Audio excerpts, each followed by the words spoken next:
The morning Levi Barker's daughter took matters into her own small, determined hands was the same morning he had burned the biscuits for the third time that week, and something about the smoke curling up from the iron skillet made him feel like the universe itself was laughing at him. Dust Creek, Texas, in the autumn of 1878 was the kind of place that looked like God had set it down gently in a valley between two red rock ridges and then forgotten about it entirely. The main street was wide enough for two wagons to pass each other without argument, and the buildings that lined it had the sun-bleached, wind-worn look of men who had been working outside too long without a hat. There was a general store run by a man named Hector Dobb who smelled permanently of tobacco and molasses. There was a livery stable, a telegraph office that only worked about half the time, a saloon called the Copper Nail, and a church whose white paint was peeling in long strips that the pastor, Reverend Aldrich, always said he was going to fix and never quite did. Levi Barker owned the ranch that sat on the eastern edge of town, a spread of land called the Double B that he had built with his own hands, and the hands of two ranch hands named Clem and Teddy. The Double B ran about 200 head of cattle and a modest horse-breeding operation that had earned Levi a decent name in the surrounding counties. He was 34 years old, broad through the shoulders, with dark hair that curled slightly at the temples when it got too long and brown eyes that his daughter said looked exactly like creek water after a rain. He had a way of standing still that made people feel he was thinking very hard about something, and most of the time he was. 3 years ago, his wife, Clara, had died of a fever that swept through Dust Creek in the summer of 1875. She had been 30 years old, kind and strong, with a laugh that could be heard clear across the yard when she found something truly funny. She had left behind a 6-year-old daughter named Me and a husband who had quietly closed off the part of his heart that she used to live in, because opening it again seemed like the kind of risk a man with a child and a ranch could not afford. Me Barker was 9 years old by the autumn of 1878, and she was, by the general consensus of everyone in Dust Creek who had ever met her, an absolute force of nature in a calico dress. She had her father's serious brown eyes but her mother's relentless optimism, and she had recently developed a habit of solving problems without necessarily consulting the people most affected by those problems. Rose Graves had come to Dust Creek 8 months earlier, in the last cold gasp of February, driving her own wagon with everything she owned packed into it, and her husband's name already carved into a stone back in Abilene. Thomas Graves had died in October of 1877, thrown from a horse on a cattle drive, and Rose had spent the winter in a kind of fog that she did not talk about much. She was 29 years old, with deep auburn hair she wore in a practical braid and gray eyes that caught the light differently depending on her mood. She had inherited a modest house on the western edge of Dust Creek from a great-aunt she had barely known, and she had packed up what was left of her life in Abilene and driven herself to Dust Creek because she had needed somewhere new and the house had been free. She had settled in quickly, the way competent people do. She had planted a kitchen garden. She had introduced herself to Hector Dobb and purchased her supplies. She had attended church and nodded at the Reverend, and found herself a position helping at the small schoolhouse 3 mornings a week when the schoolteacher, Miss Perkins, needed assistance with the younger students. She was polite and warm and kept mostly to herself, and the women of Dust Creek had decided among themselves that she was grieving and deserved space, and the men of Dust Creek had decided among themselves that she was pretty and deserved watching from a respectful distance. Levi had noticed her the way you notice something that keeps appearing at the edge of your vision. She was at the general store when he came in for flour. She was at the church on Sunday 2 rows ahead of him. She was at the schoolhouse the afternoon he came to collect me, standing in the yard with a book open in her hands, reading something aloud to a cluster of small children who were sitting in the grass looking up at her like she was telling them something wonderful. He had not gone over to introduce himself. He had collected me and driven home and told himself it was because he was busy, which was partly true. Me, however, had introduced herself immediately. That was simply the kind of child she was. Her name is Mrs. Graves, me reported to Levi one evening at supper, speaking with the authority of someone who has done thorough research. She smells like lavender, and she knows all the words to 3 different hymns by heart without looking at the book. She lost her husband too, Papa. Levi had looked at his daughter over his coffee cup with the expression he used when he was deciding how much of something he wanted to engage with. "Is that right?" he said, in a tone that was designed to close the conversation. Me had looked right back at him with her mother's eyes. "She is very nice," me said. "I think you would like her." "Me," he said. "Papa," she said in precisely the same tone. He had won that particular evening, but only just. The weeks went on, and me continued her campaign with the patience and strategy of someone who had thought this through. She mentioned Rose Graves at supper approximately twice a week. She brought home drawings from school that Rose had admired. She reported, with the innocent precision of a very calculating 9-year-old, various things Rose had said or done that she thought her father would find interesting. She mentioned that Rose made her own candles, and that she had a cat named Button, and that she had told me her great-aunt's house had a good bones to it, but the porch needed work. "She said the porch needs work," me said one evening, looking at her father. Levi looked up from the harness he was mending. "I am not a carpenter," he said. "Mr. Henson is," me said helpfully, "but he charges an awful lot." "Then she can pay him," Levi said. "She does not have a lot of money, Papa. She told Miss Perkins, and Miss Perkins told Mrs. Cobb, and Mrs. Cobb told Mrs. Dory, and I heard Mrs. Dory telling Clem at the post office." Levi stared at his daughter. "That is a very long chain of people," he said. "Dusk Creek is a small town," me said, as if this explained everything, which it did.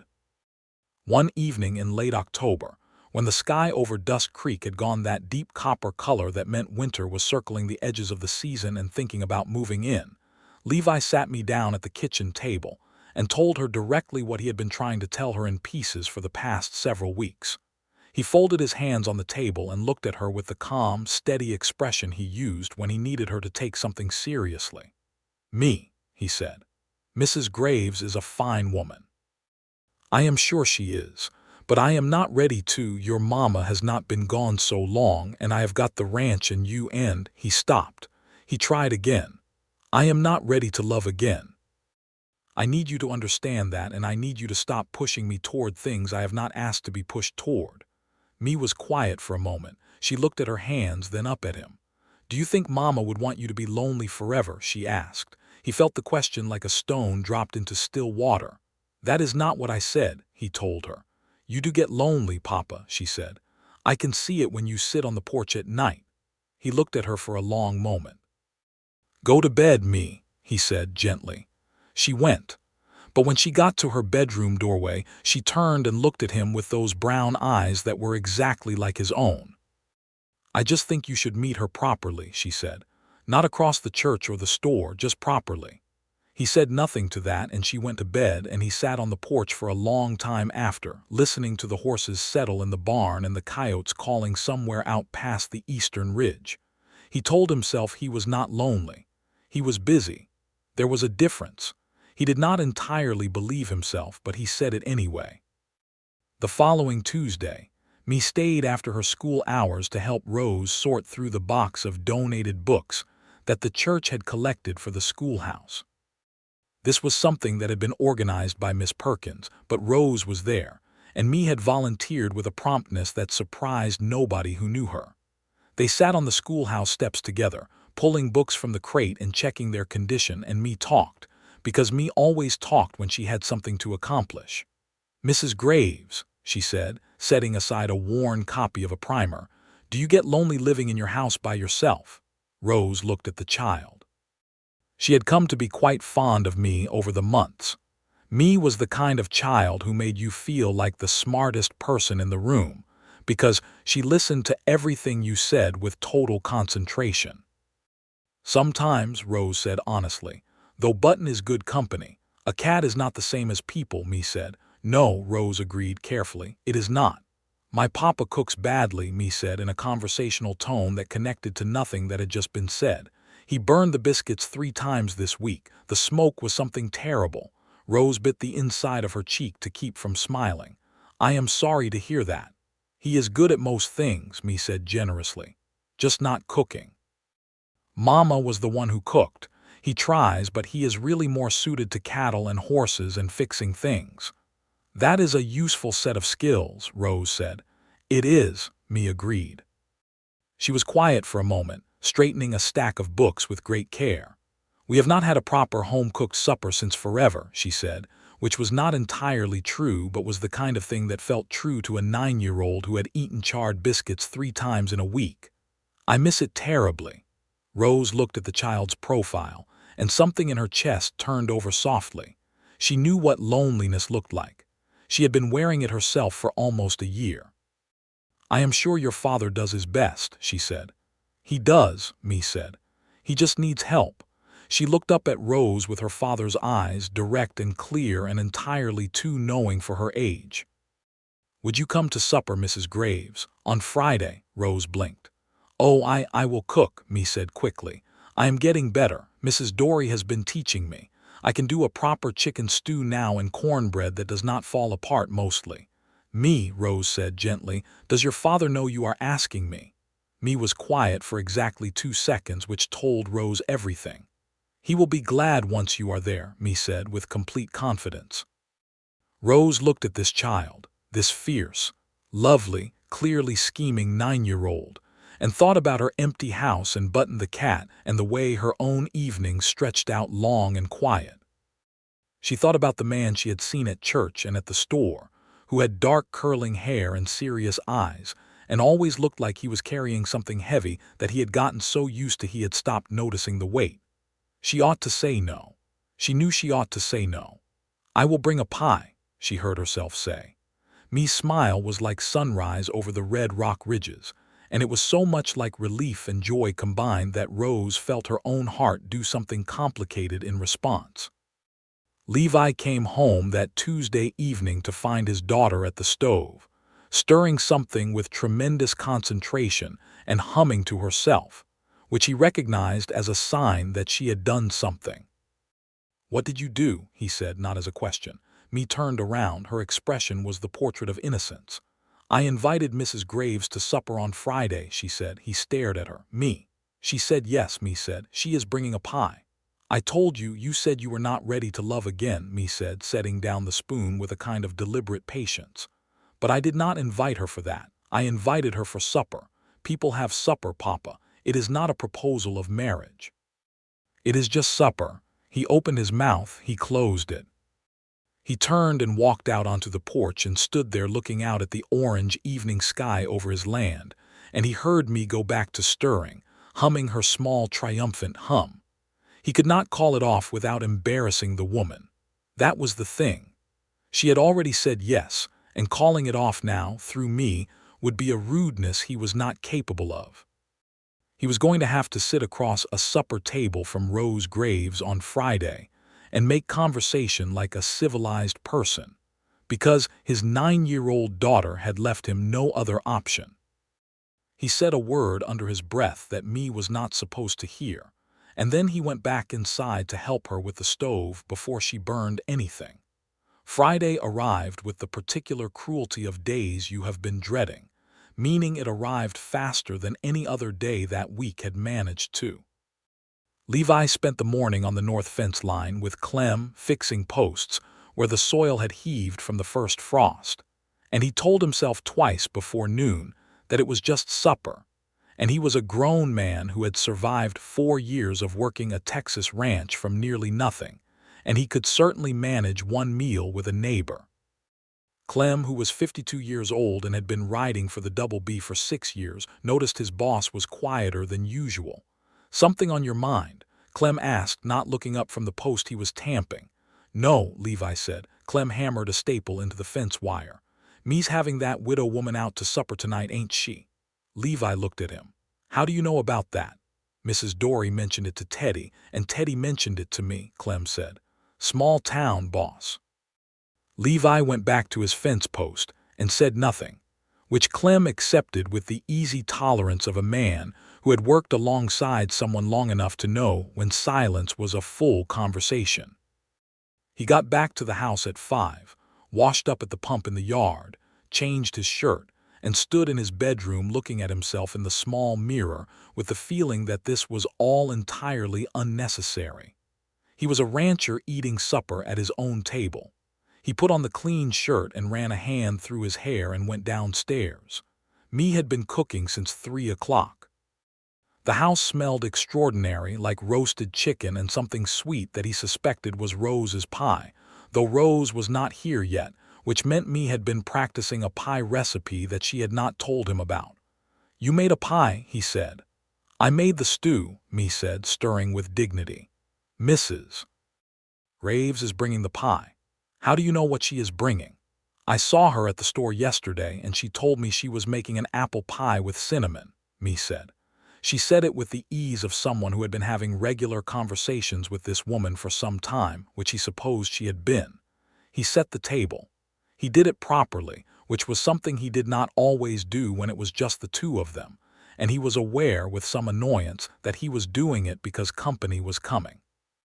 Rose Graves arrived at 5:30, when the sky was going purple at the edges and the first stars were appearing. She knocked at the door and Me opened it before the second knock had finished, and Levi heard his daughter say, "Mrs. Graves, you look so pretty," with the kind of enthusiastic sincerity that made the subject of the compliment laugh. He came to the doorway from the kitchen and saw her for the first time at close distance, standing in the warm light of the open door with an apple pie in her hands and her auburn hair pinned up and a dark green dress that was simple and clean and suited her entirely. She looked like a woman who had put herself together without any fuss, which he found he preferred to fuss.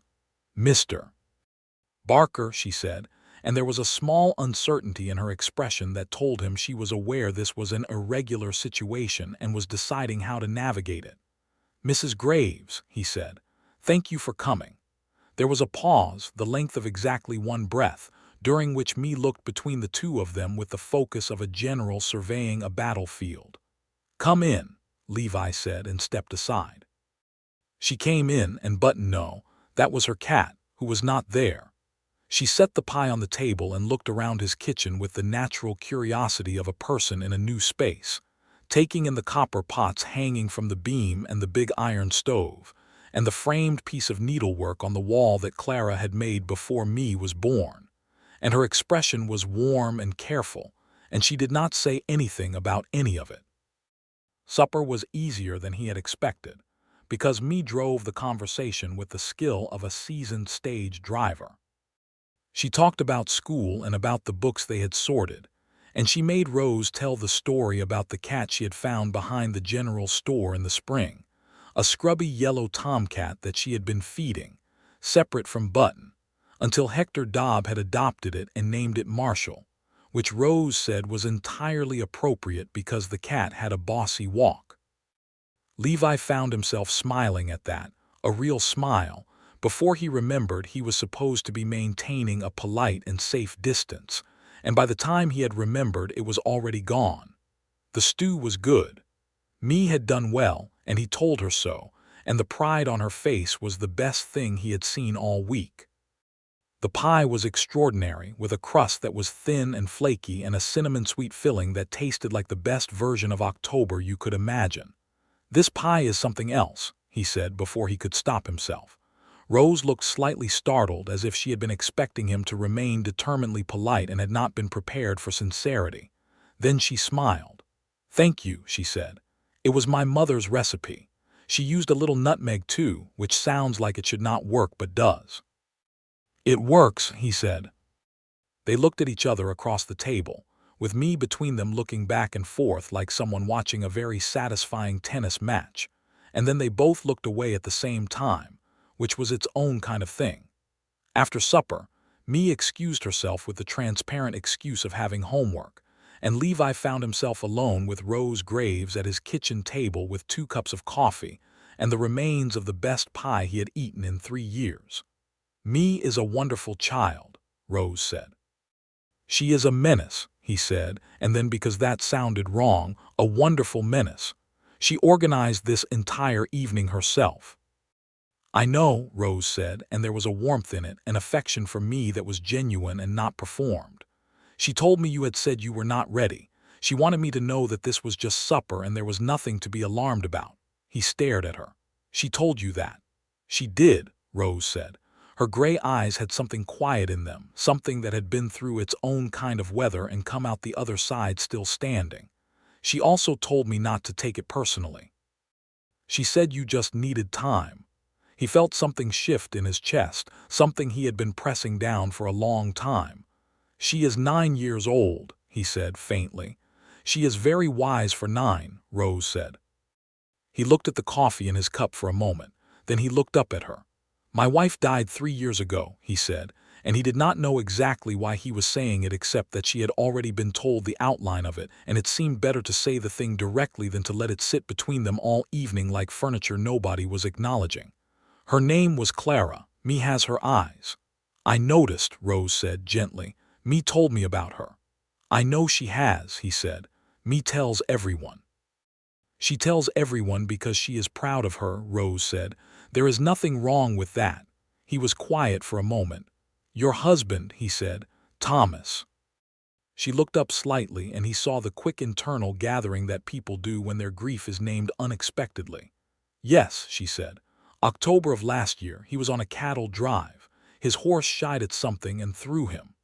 "I am sorry," he said, and he meant it with a weight that came from knowing exactly what that kind of loss felt like, that specific, permanent absence of a person who should be in the room and is not. "Thank you," she said. "I am sorry about Clara." They sat with that for a moment, not uncomfortably. There was something almost restful about being with someone who did not need you to pretend you were entirely fine. "Me is right that I cannot cook," he said, which broke the moment in a way that felt necessary and kind. Rose laughed, an actual laugh surprised out of her. It was a lovely sound. "She did mention the biscuits," she said. 3 times, he said, "in 1 week. It is a skill," she said. "It can be learned."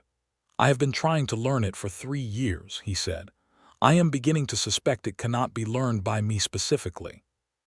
She was still smiling, and he noticed that when she smiled, there was a small crease at the corner of her left eye that appeared only on that side, and he noticed that he had noticed it, and he decided not to think about that. She left at 8 o'clock, while there was still a thin strip of light along the western edge of the sky. He walked her out to the porch, and she turned at the bottom of the steps to say good night, and the lamplight from the door caught the copper in her hair and the gray of her eyes, and he stood on the porch and felt like someone who was standing at the edge of something and was not yet sure he was going to step forward. "Thank you for the pie," he said. "Thank you for having me," she said, "despite the planning involved." He almost smiled. "It was good of you," he said, and he meant more by it than just the pie. "You did not have to come." "No," she said, "but I wanted to." She walked back down the road toward town in the last of the light, and he stood on the porch until she was out of sight, and then he went back inside and found me at the kitchen table with her homework, looking up at him with an expression of studied innocence that did not fool him for a single second. "She is nice," me said, carefully neutral. "Go to bed, me," he said. She went, and he heard her singing softly to herself as she climbed the stairs, and he stood in the kitchen alone and looked at the 2 coffee cups still on the table and the pie dish with the remains of the best pie he had eaten in 3 years, and he felt something he did not want to name shift further open in his chest and did not entirely know what to do about it.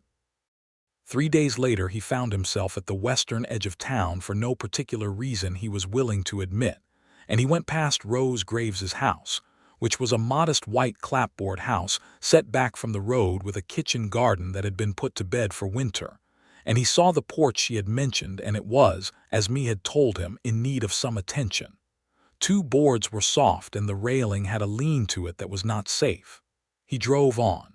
He did not stop. He came back the next morning with a board of lumber and his tool belt. She opened the door when she heard the hammering, which was fair since it was her porch. She stood in the doorway in a work apron with a look on her face that was caught between surprise and something else he could not quite name. "Mr. Barker," she said. "Levi," he said, looking at the porch board he was fitting. "Mr. Barker is what they call me in the county land office." There was a small silence. "Levi," she said, and his name in her voice had a quality to it he was not prepared for. "The porch was a danger," he said. "That soft board would have gone through under weight before spring." "I was going to have Mr. Henson look at it," she said. "Henson charges too much," he said, echoing Me's assessment without realizing it. She looked at him for a moment. "Would you like coffee?" "I would," he said, still working. She brought it out to him on the porch, and she sat in the chair by the door and watched him work, and they talked in the way that people talk when both of them are doing something other than looking directly at each other, which is sometimes the easiest way to talk honestly. He told her about the Double B, how he had bought the land when he was 26 with money he had saved from 4 years of trail work and 1 summer of contract fencing that had nearly broken his back, and how he had built the main house in the first year and added the barn the year after. She told him about Abilene, about the life she and Thomas had made there, about the small house with the good kitchen and the neighbors she had liked. "Why does Creek?" he asked. "I needed somewhere I was not the wife who had been left behind," she said, and then she looked slightly surprised at herself for saying it so directly. He looked up from the board. "Is that better here?" "It is getting there," she said. "People here only know me as Rose Graves, not as Thomas Graves's widow. There is a difference." He thought about that. "I know the difference," he said. 3 years and people still sometimes look at me like I am Clara Barker's widower first and Levi second." "Yes," she said. "That?" He fixed the porch that morning and came back 2 days later to fix the railing, because the railing job was not something he had brought the right materials for the first time, or so he told himself. Rose brought coffee again and they talked again, and he stayed for lunch, which she made herself, a simple thing of bread and cheese and preserved beans from her garden, and it was the best lunch he had had in recent memory, and he was beginning to suspect it was the company more than the food. Me was delighted by the development. She said nothing about it, but her delight was visible from approximately 50 yards. November settled over Dust Creek with a cold blue sky and a wind that came down from the north and smelled like ice. The preparations for winter occupied the Double B in the serious way they always did, with hay stores to check and equipment to weatherproof and the horses to bring into the warmer stalls. Levi worked long days and came in at dusk with the cold still in his hands, and Me had gotten better at the stew, which helped. He saw Rose on Sundays at church and at the store and twice at the schoolhouse when he collected me, and each time they talked with an ease that had developed between them like a road that gets easier to travel the more it is used. She was funny in a dry, quiet way that he had not expected. She was also, he was discovering, more stubborn than she appeared. She had argued with the storekeeper Hector Dobb about the price of lamp oil with a calm persistence that had resulted in a reduction of 2 cents, and she had told Levi about it afterward with a satisfaction that he found entirely endearing. 2 cents, he said. 2 cents every month for the next 10 years is, she calculated quickly, $2.40. That is money. You are right, he said, genuinely impressed. I am usually right about numbers, she said, without arrogance, just as a fact. He looked at her and thought that Clara had been right about directions, had had an unerring sense of where she was, and he had teased her about it, and she had been right to be proud of it. He thought that people had specific competencies, and that Rose Graves's were clearly organization and numbers, and the growing of things and the making of pie, and that these were excellent things to be competent at. He thought that he was spending a concerning amount of time thinking about Rose Graves. One Sunday in November after church, he asked her if she would like to ride out with him and me to the river bend, where the cottonwood trees turned gold in the fall.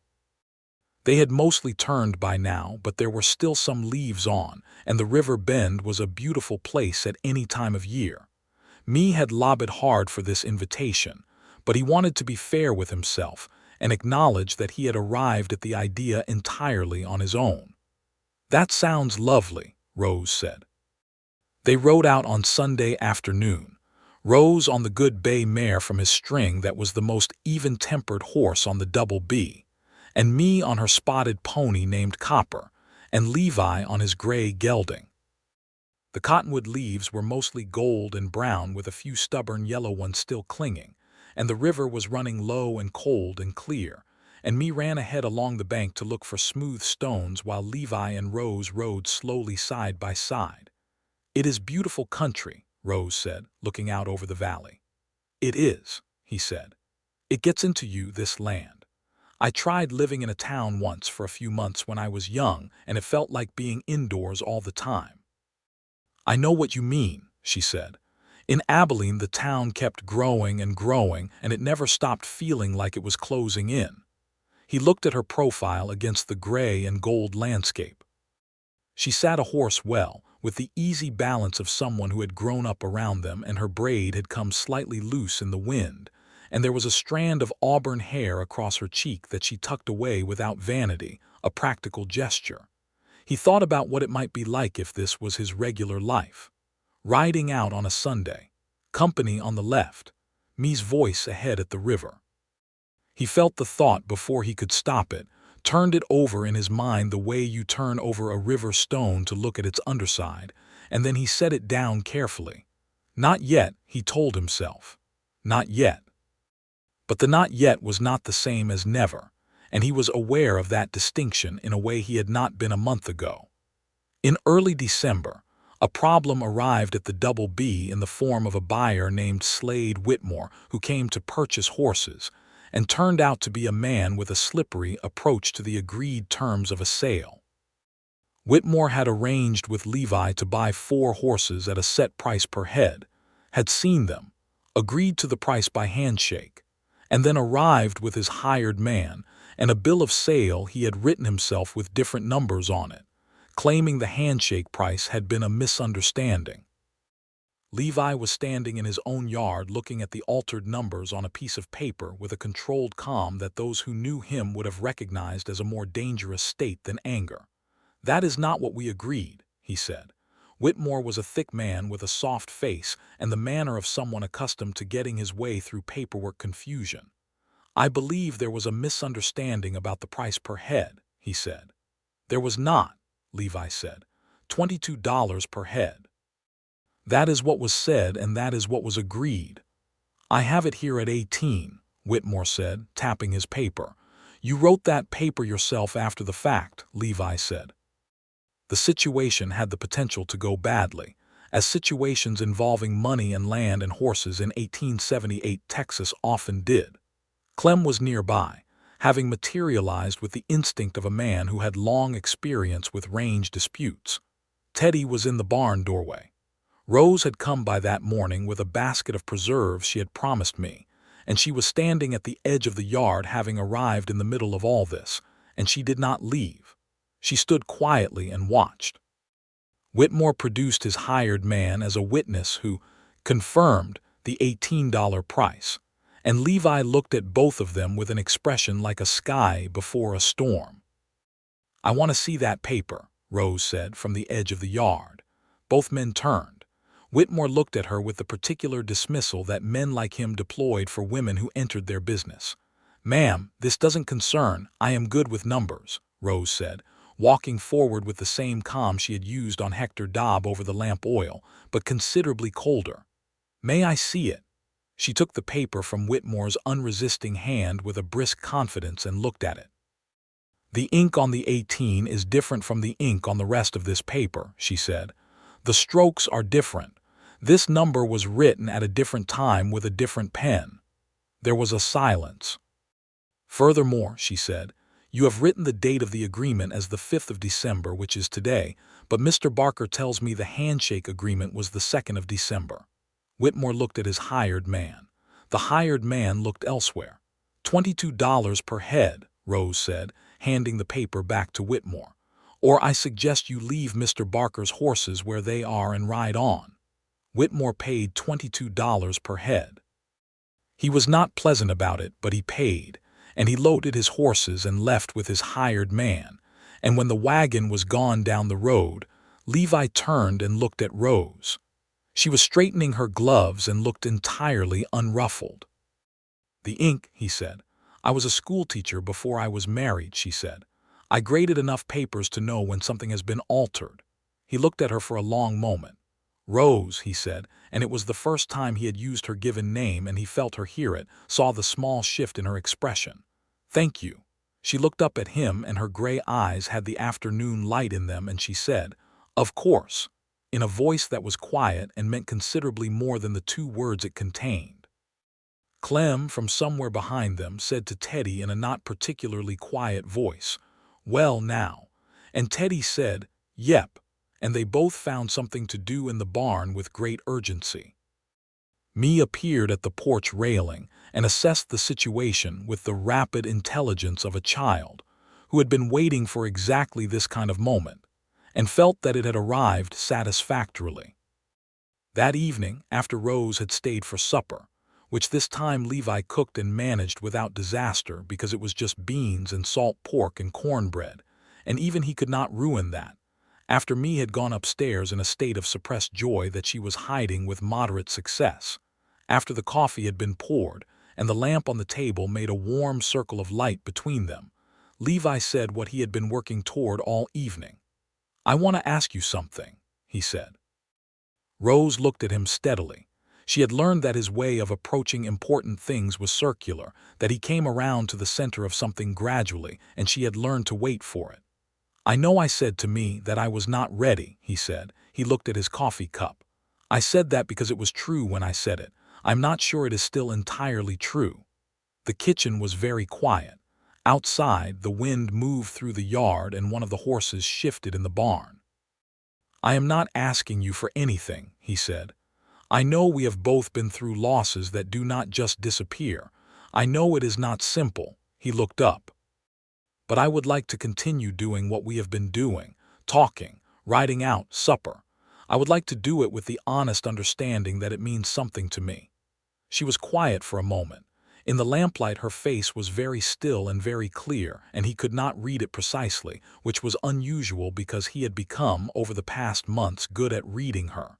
"It means something to me too," she said. "It has for a while." He let out a breath that he had been holding for approximately 5 minutes. "All right," he said. "All right," she said, and she was smiling, that real smile with the crease at the corner of her left eye. "I am still not going to be," he said. "I am not a man who says things easily. I want you to know that. It is not that I do not feel things. I just do not always." "Levi," she said. "Yes." "I know," she said. "I have been watching you for 4 months, I know." He looked at her and he felt something that had been closed for 3 years open a little further, not with a sudden flood but with the slow, careful motion of something that has been sealed a long time and is just beginning to remember how. December deepened, and the winter settled in over Dust Creek with a kind of firm, cold beauty. The land turned silver with frost in the mornings, and the air smelled like smoke from every chimney in town. Rose took to coming to the Double B on Saturday afternoons, sometimes with contributions to supper, sometimes not, and staying until after dark when Levi drove her back to her house in the wagon. Me treated this development as the entirely natural result of events that she had set in motion and that had, through the combination of her initiative and the fundamental good sense of the adults involved, arrived at their appropriate conclusion. She was not smug about it. She was 9. She was absolutely smug about it, but she was polite enough to be smug quietly. She and Rose had developed their own relationship alongside whatever was developing between Rose and her father, a friendship that was warm and real, and had nothing to do with the romance, a friendship based on shared interest in books and plants, and the quiet satisfaction of practical things done well.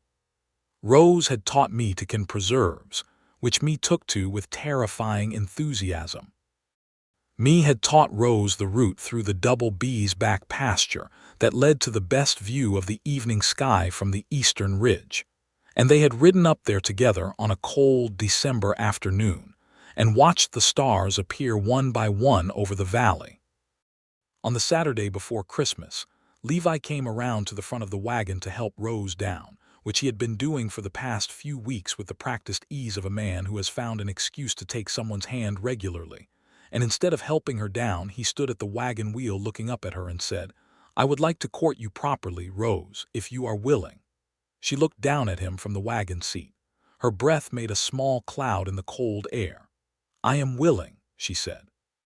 He helped her down, and instead of immediately releasing her hand, he held it a moment longer and she let him, and they stood in the cold December dark outside her house, and he said, "Good," and she said, "Good." And it was not a grand declaration, but it was entirely, completely honest, and between the two of them, honest was worth more than grand. Christmas was the first time she came to the Double B for a holiday, invited this time by Levi directly, and also by me, who had sent a handwritten note through the post office as a formal measure, because she felt the occasion deserved it. She brought gifts, a book for me that made the girl shriek with delight, a pair of good leather gloves for Levi that fit his hands so perfectly he looked at her, with an expression she was learning to translate as deep appreciation expressed with minimal words. He gave her a bolt of dark green fabric he had ordered from the dry goods catalog, because she had mentioned once at the store that she was out of dress fabric, and the green was a color she liked. She looked at the fabric, and then at him with an expression that told him she understood exactly how much attention a person had to be paying to carry that particular purchase home. "You remembered," she said. "I remember everything you say," he told her, which was the most romantic thing he had ever said to another person in his life, and which came out entirely naturally, which surprised him.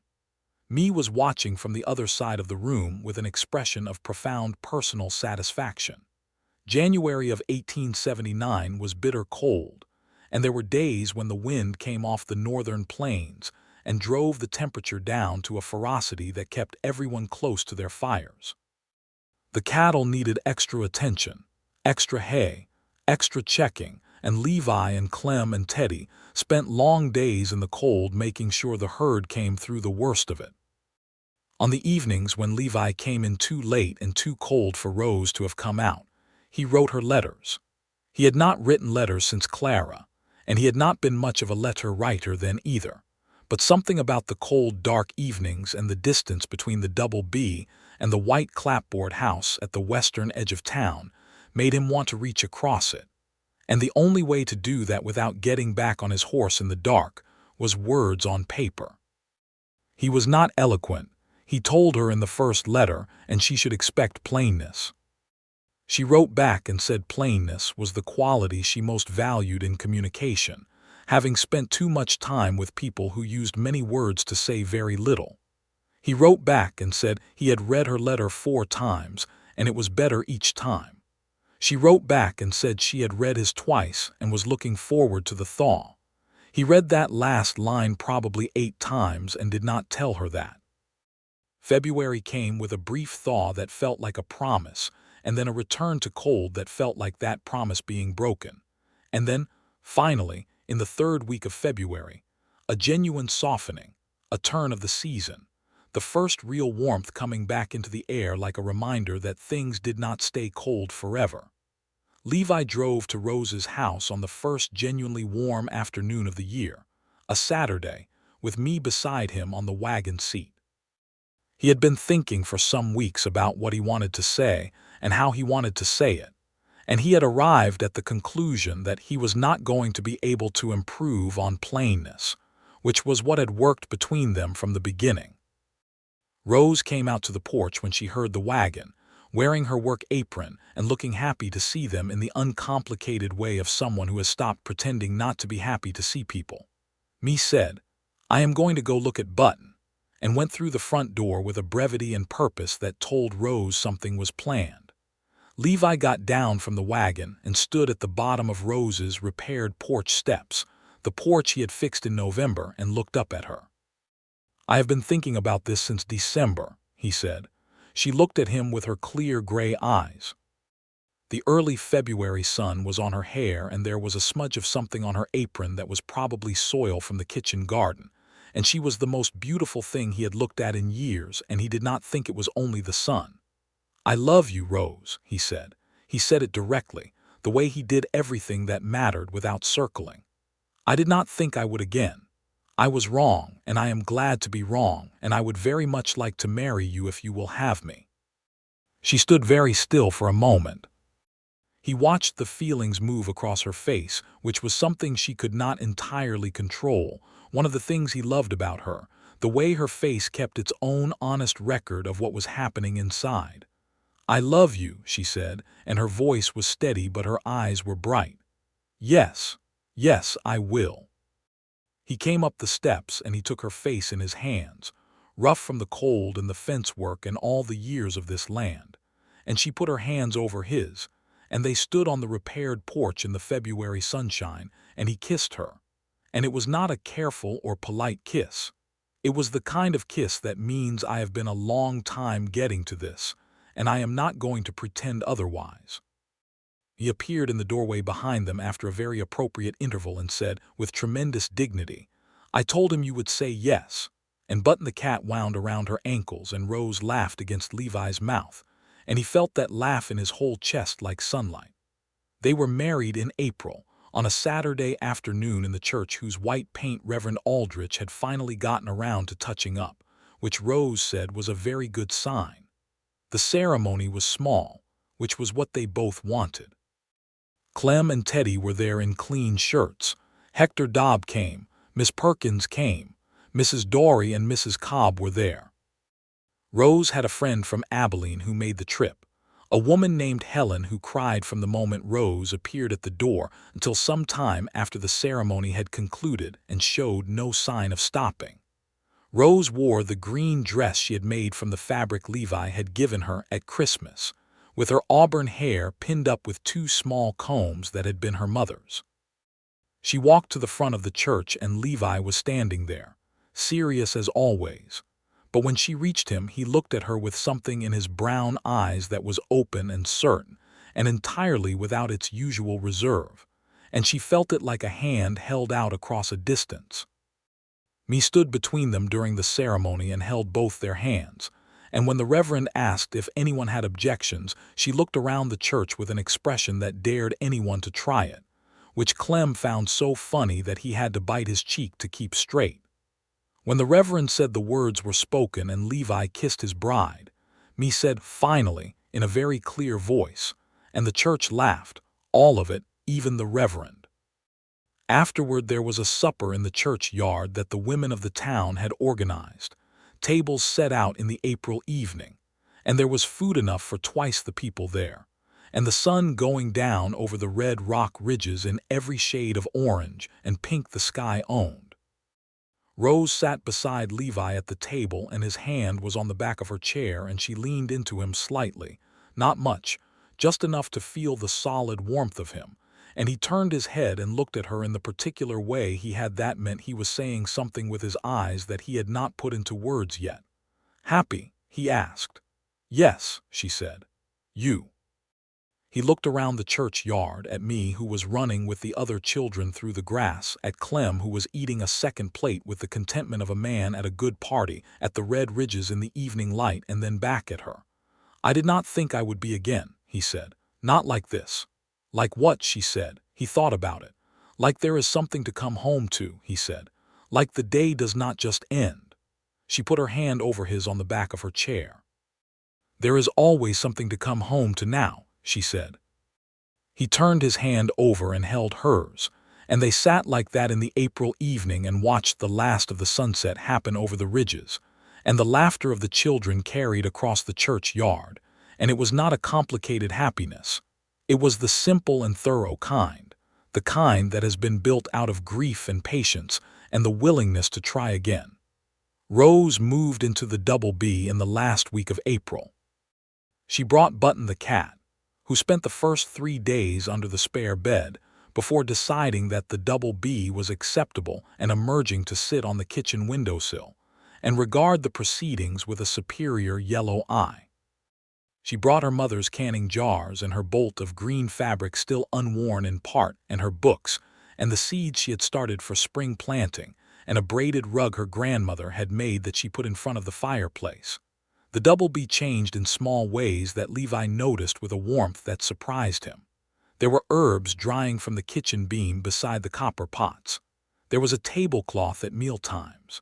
There were always enough clean towels, which had been a variable situation before. There was reliably good food. Me bloomed. There was no other word for it. She had been a bright, self-sufficient child before, but there was a quality in her that had always seemed to be managing something, and now she was not managing anything, just living, and the difference was visible. She and Rose had a companionship that was their own, that did not require Levi's mediation or participation, a relationship between two people who had chosen each other and continued to choose each other every day. He watched them one May evening from the porch, Rose and me in the kitchen garden together, Rose showing me how to thin the seedlings and me listening with full attention, and he felt something that was part gratitude and part love, and part the specific feeling of a man who has been given more than he expected and is aware of the fact. Dusk Creek in the spring of 1879 had its usual share of troubles and interests. There was a dispute over water rights between two ranches west of town that got heated enough to require the county sheriff's attention. There was a family that arrived from Missouri and needed help settling in, and Rose organized a collection of supplies and tools that the town put together, because she had the gift of organizing people around a common purpose, and people generally did what she said.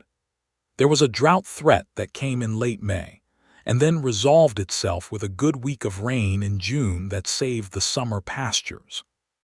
There was a moment in June, a warm evening when the rain had just cleared and the air smelled like wet earth and lightning, when Levi and Rose sat on the porch together in the quiet after me had gone to bed, and Rose said, "I want to tell you something."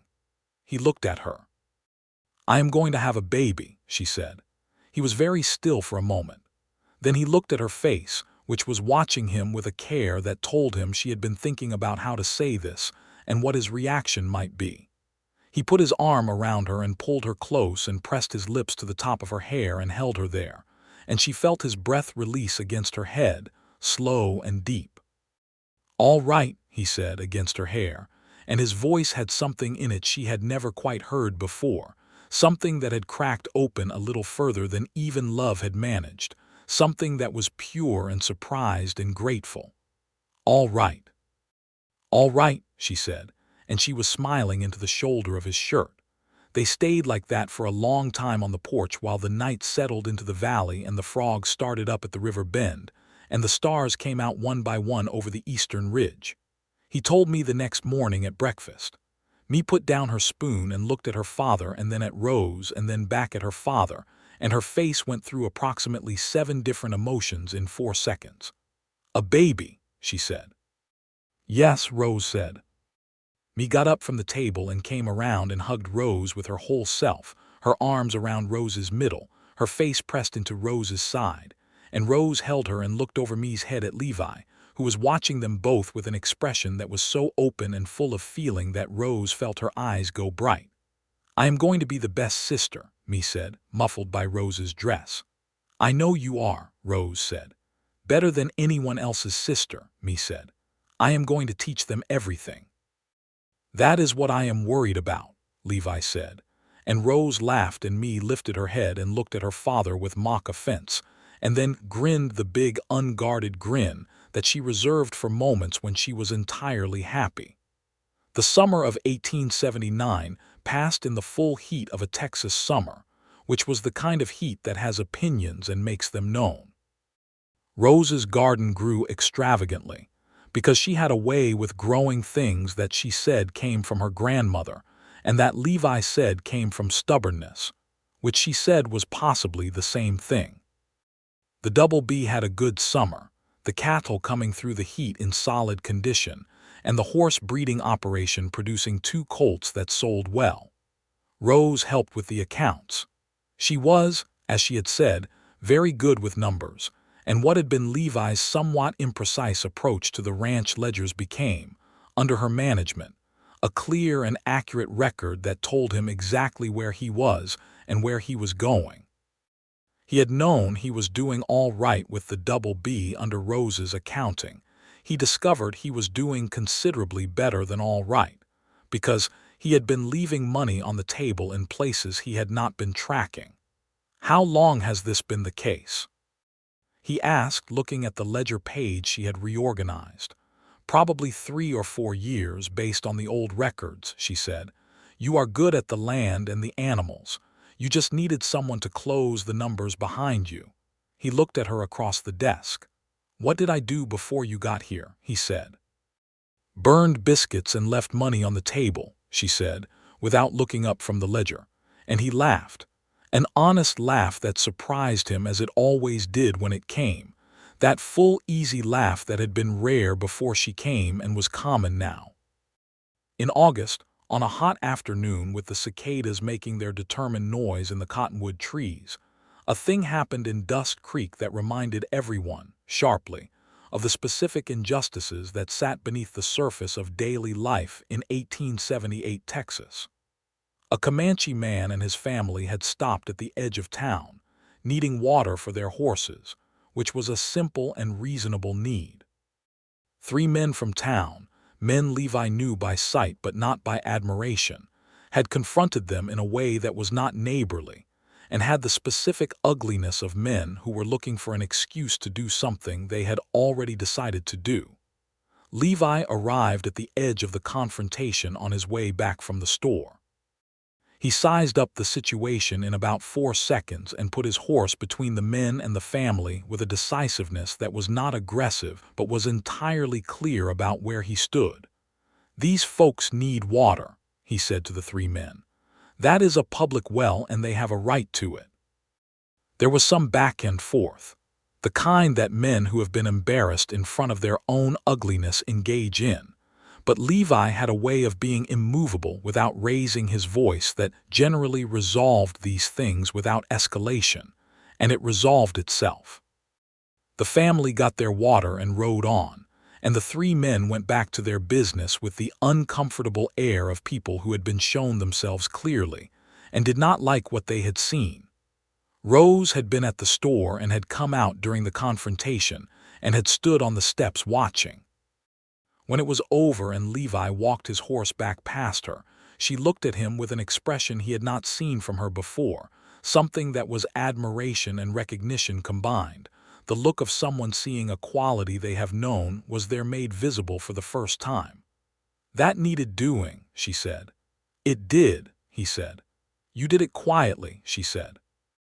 "The quieter the better generally," he said. He looked at her. "Are you all right?" "I am," she said. "I am proud of you." He looked at her steadily, and the thing she had called pride moved through him like warmth. He did not say anything about it because he was Levi and he did not say everything, but he held her hand the whole drive home, which said it for him. The autumn came again, a second October, and Rose was 8 months along and managing everything with the same brisk competence. She applied to her garden and her accounts and her porch and her pie. Levi was in a state of protective attention that expressed itself in practical ways, making sure the firewood was always stacked high on the porch, making sure the best blankets were in the bedroom, making sure the horse that pulled the wagon was the steadiest one in the string. Me was deeply invested in all preparations. She had read every page of the family doctor's household medicine book that was on the shelf and could cite, at any moment, advice on any aspect of what to expect. Levi had told her twice that she did not need to alarm anyone with medical information at the dinner table, and she had agreed and then done it again, because she was me. The baby came in November, 3 weeks before Christmas, in the way of babies, at an hour that was inconvenient, and in a manner that required Mrs. Dorey, who had midwifed half the babies in Dust Creek over the past 20 years, to be fetched at speed by Clem on the fastest horse they had. The baby was a boy. He arrived at 2 in the morning with a voice like a young calf and a considerable amount of dark hair, and when Levi held him for the first time in the lamplight of the bedroom, with Rose watching from the bed, with that enormous, exhausted, specific happiness of new mothers. Something in him that he had not even known was still held shut went completely and permanently open. Henry, Rose said. She had said months ago that if it was a boy she would like to name him Henry for her father. Henry, Levi said, looking at his son. Henry Barker regarded his father with the unfocused intensity of a 2-minute-old person and made a small, complicated sound. "He looks like you," Rose said. "He looks like a potato," Levi said, and then immediately felt terrible because that was not what you said about your own son, but Rose laughed. And me, in the doorway where she had been quietly hovering for the last hour, said he does look a bit like a potato, and then, a very wonderful potato, and then came to the bedside and looked at Henry with an expression of love so complete and unconditional that Levi felt it in his throat. "Hello, Henry," me said softly to her brother. Henry made another small sound. "He likes me already," me said. "He does not know anything yet," Levi said. "He just arrived." "He knows," me said, with the certainty of someone who has been waiting for this person for 9 months and is very sure of her assessment. Christmas of 1879 at the Double B was the fullest it had been since before Clara died. Rose had strung dried berries and pine cones along the mantel, and there was a pine bough wreath on the door, and Henry was 3 weeks old, and sleeping in the cradle that Levi had built, which he had built himself after several failed attempts and one extremely patient conversation with the carpenter Mr. Henson, who had been useful after all. They had a full Christmas table, Clem and Teddy at supper because neither of them had family in the territory, and Helen from Abilene who had come for the holiday, and the Reverend Aldrich and his wife who had been invited, because Rose said that a man who finally painted his church deserved a Christmas invitation.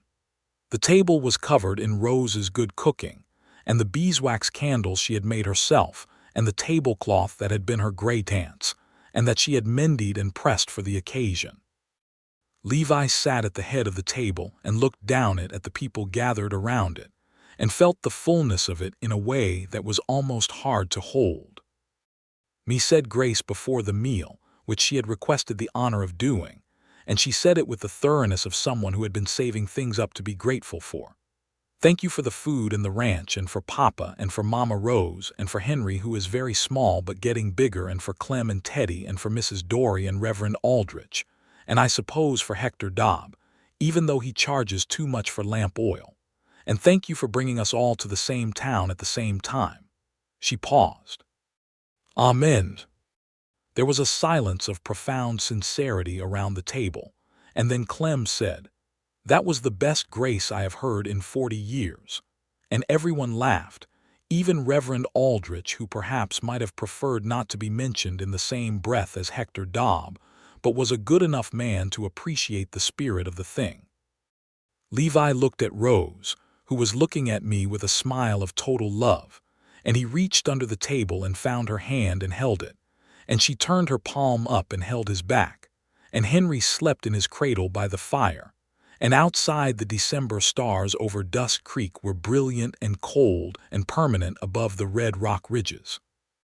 The winter of 1879 into 1880 was long but not brutal, and the Double B came through it in good order.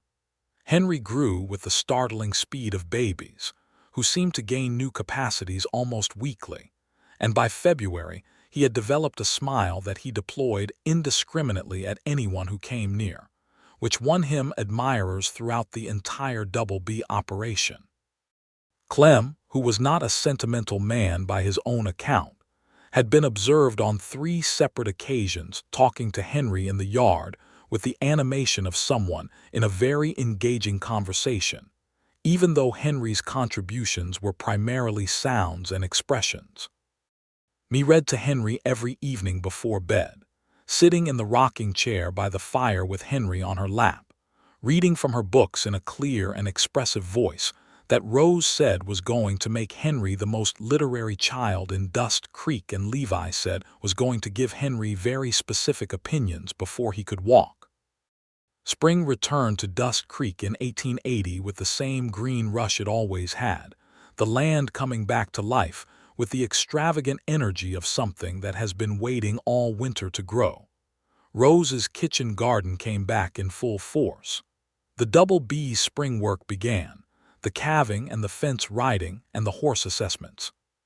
The world had the particular quality of springs that come after hard winters, an excess of gratitude, a sense that the warmth is something to be noticed.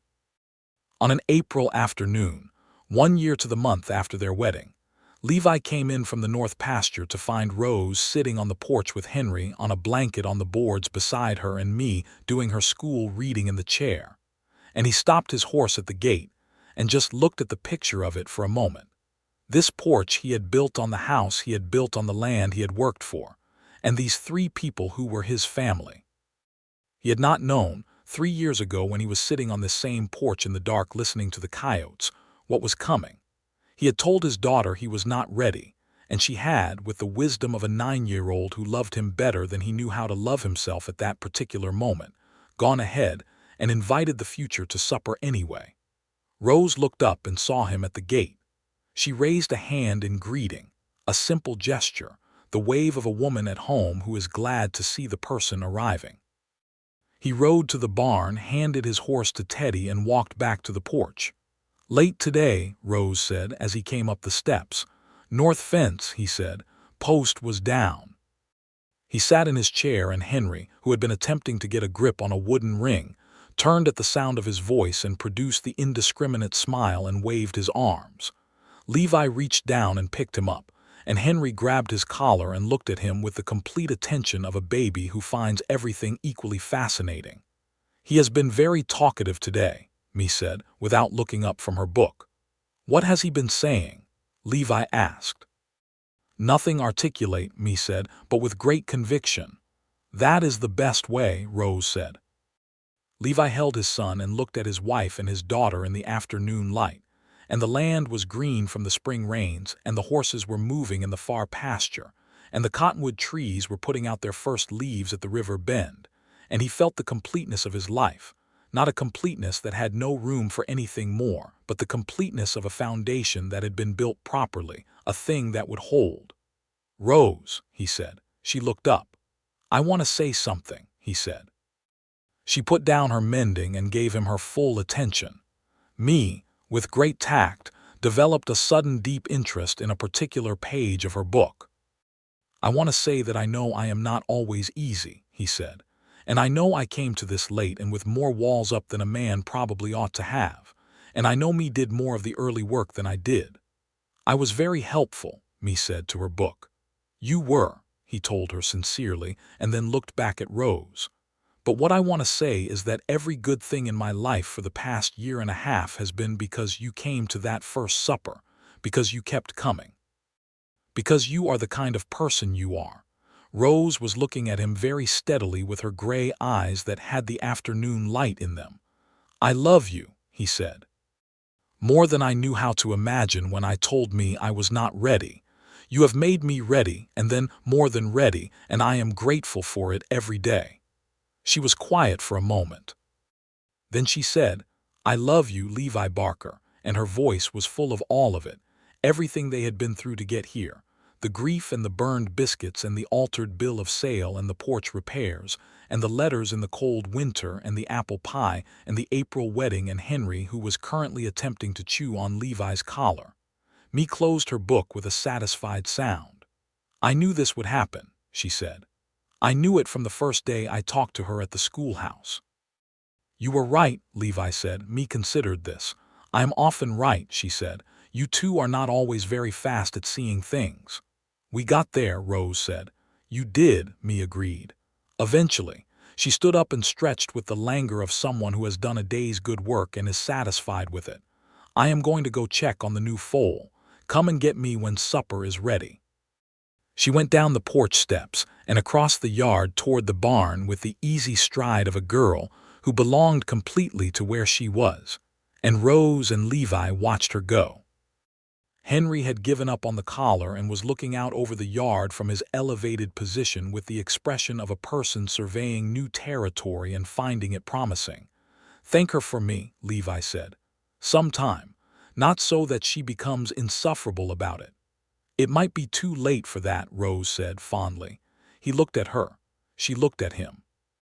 In the yard, the spring light was warm and golden, and the horses were calm in the pasture, and somewhere in the barn Me was talking to the new foal in the bright, confident voice of a girl who had no doubt at all that she was doing the right thing, which she always was. The years ahead were not without their difficulties, because no life is, and Dusk Creek was not without its complications, because no town is. There would be dry summers and hard winters, and the occasional cattleman who thought he could alter a bill of sale. There would be the ordinary frictions of a growing family and a working ranch. Henry would grow into a loud and energetic toddler who got into everything with gleeful determination. Me would become a young woman of formidable intelligence and character, who the schoolteacher Miss Perkins said had the makings of a teacher herself, which was what Me ultimately became, opening her own small school in the next town when she was 19, and teaching there with a passion and capability that surprised precisely no one who had known her as a child. But in the spring of 1880, on the porch of the Double B in the afternoon light, with Henry in his arms and Rose beside him and Me's voice carrying from the barn, Levi Barker held what he had almost let grief take from him, the possibility of a life that was full rather than just endured, and he held it with the careful, permanent strength of a man who knows exactly what it costs to get there, and is not going to take a moment of it for granted. He had told his daughter he was not ready. Me had not let that stop her. And Rose Graves had come to supper with an apple pie and gray eyes, and a way with numbers and a calmness about grief that had recognized his own, and she had not pushed and had not pulled back, and she had simply been herself, consistent and warm and real, until there was not a wall left in him that could stand against it. He turned to her on the porch and kissed her in the afternoon light, Henry squeaking with surprise between them, and she laughed, and he smiled, and it was the exact life in the exact place with the exact people that neither of them had known they were building until they were standing in the middle of it. 2 years later, in the summer of 1882, Rose and Levi sat in the church in Dusk Creek watching Me, now 13, perform a reading at the Sunday service, and Rose was 7 months along with their second child, and Henry, 3 years old, was sitting between them with his father's serious expression and his mother's auburn hair, and a wooden horse that Levi had carved for him over the winter. He held the wooden horse with both hands and watched his sister at the front of the church with an expression of absolute trust. "She is good," Rose said quietly, as Me read, her voice clear and confident in the church air. "She always was," Levi said. He looked at Rose sideways at the familiar line of her face that he had been reading for 4 years now and could still find new things in. "Thank you," he said. She looked at him. "For what?" "For coming to supper," he said. She smiled, the real one with the crease at the corner of her left eye. "Thank you for not sending me away." "I thought about it," he admitted. "I know," she said. "I was a fool," he said. "You were working up to it," she said generously. "Me was working up to it," he said. "I was just eventually in the way of her plans." Rose laughed softly, and Henry looked up at her with the bright-eyed delight of a child whose mother's laugh is one of his favorite sounds, and she scooped him onto her lap, and he settled against her with his wooden horse and his father's eyes, and Levi put his arm around them both, his family, warm and real and whole. Me finished her reading and looked up and found her parents in the church and smiled, that enormous, unguarded Me smile, the smile that had driven the whole thing from the beginning with the pure and relentless certainty of someone who saw clearly what the people she loved needed even when they could not see it themselves. Levi smiled back at her. Outside, the summer sun of Dusk Creek fell on the white-painted church and the wide Main Street and the red rock ridges at the edges of the valley, and the Double B sat on the eastern edge of town with its good fences and its solid house and its kitchen garden and its horses in the pasture, and it was all exactly as it should be. All because a girl of 9 who had watched her father sit alone on the porch in the dark one too many times had decided that the thing to do was invite the widow to supper, whether he was ready or not. And he had been, it turned out, ready after all. He had just needed someone to open the door.